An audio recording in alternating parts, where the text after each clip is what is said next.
just open it for a little bit.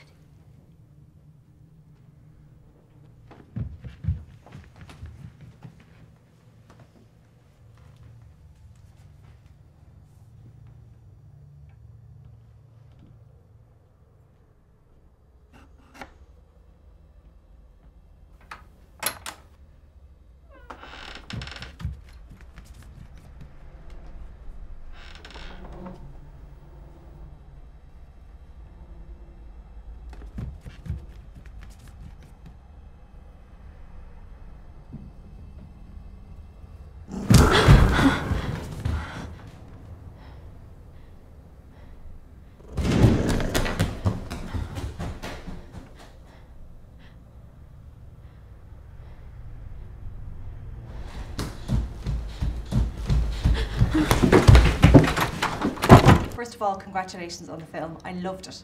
I was terrified. What was your inspiration for it? How did it come about? Well, first of all, thank you very much. It means a lot when someone sits across and says that they love the movie. And, you know, it's like we're in a business, but just even to have, you know, feel the energy that came off you means a lot. So I just, you know, to us as artists, it's one of, we make movies and then we don't get to see the response for a year, you know, or, you know, and we're never there really. And so it's really just nice to have that.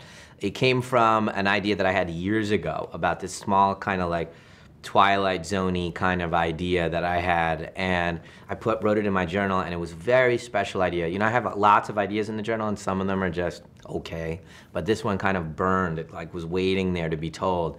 And then recently, about 2 to 3 years ago, I had this idea of how to shoot it. That it would be, the main character would be a teenage girl, and she's trying to make a film for her family. And as soon as I thought of that, I could think of nothing else. I was absolutely sure I wanted to make the movie, and I was just really clear, and I went away and made it. The kids in the film are terrific. Yeah. You have a real knack for getting a really good performance out of young actors. How do you prepare them for scenes that are really disturbing or scary? Well, first of all, we come from the character. We try to protect the character. I always tell the kids, you know, our job is me and you together. We're gonna protect this character and bring this character to life. So when they do something, let's say artificial, in a rehearsal, I rehearse a lot. So when they're rehearsing and they do something artificial, I say, okay, so what did you feel when you did that? Because this is what came off. It came off that your character is arrogant. That may be what you wanted to say. Is that what you wanted to say? And then they stare at me, because when you said it like that, it said they're careless. Is that what you wanted to say about him or her?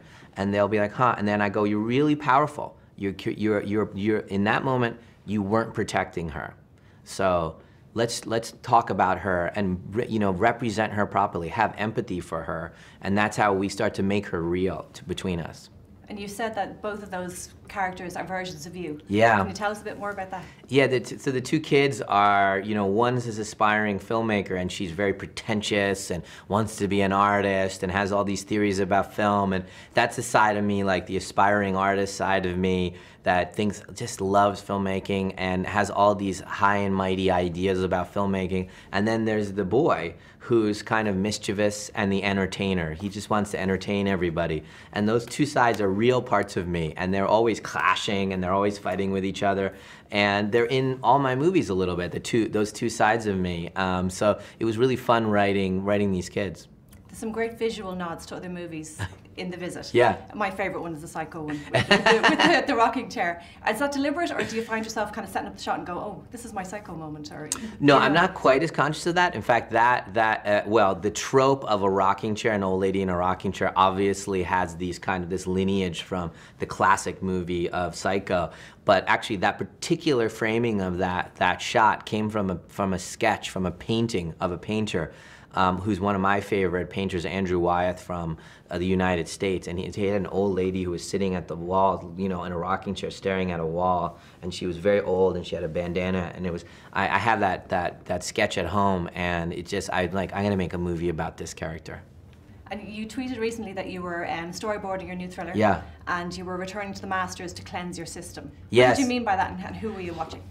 Oh God, at that time, I wonder what film I was watching, but what ends up happening is you feel a vocabulary from an artist when they're not in our contemporary time frame, so you don't feel like, you know, when we watch a lot of movies now, they've been influenced by other movies recently, you know, a lineage of how they're thinking, and they're referencing other things from now. I like going to older movies that have totally different vocabularies. It's like, for example, when you go on vacation and you go to another country and nothing is familiar, you're suddenly awake and alive and you're aware of everything, you know? And in that same way, when I watch an older movie, I feel more alive when I'm listening to them. But, you know, for me, Kubrick, I just watched on the plane here, 2001 again. And, you know, like watching the masters, but recently I've been watching like David Lynch and Blue Velvet and Pedro Almodovar with, you know, Tie Me Up, Tie Me Down. These kind of, you know, the old school masters of that really kind of have a singular voice to remind you it's okay to be different. And is it true that you're going to do a routine with Bruce Willis for Labour of Love? You know what? I was gonna do that, but that's not gonna happen next. I'm writing a new thriller, and I'm gonna do that next in the fall. Great. Well, thank you so much for your time. Thank you. It's lovely to meet you. Lovely to meet you. Some everyday footage of our grandparents, so I've decided to spend Thursday afternoon following them around. You hear that? She's laughing and she's watching TV. Maybe Mom and I will watch the same shows.